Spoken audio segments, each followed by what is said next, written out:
Hey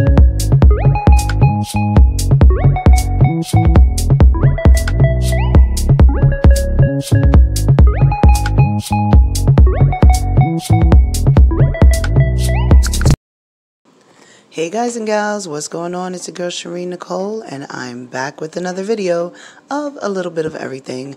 So today we are cooking with Shireen Nicole. Oh yeah. Can you guess what we're making? I'll wait. No? Alright, well, we're making empanadas. So this is how I make them.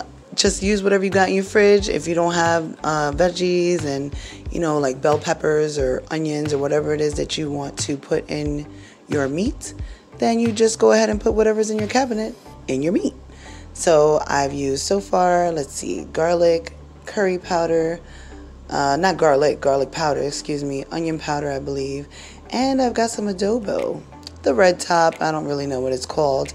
I've also got some sofrito. Normally I make that myself by scratch, but I'll have a video on that by itself. And the reason why it looks soupy is because I actually left it out so it wouldn't be frozen. I took it out the freezer and I said, yeah, I'm gonna just pour it in. So I'm gonna let you guys enjoy the rest of this. Stay tuned for more.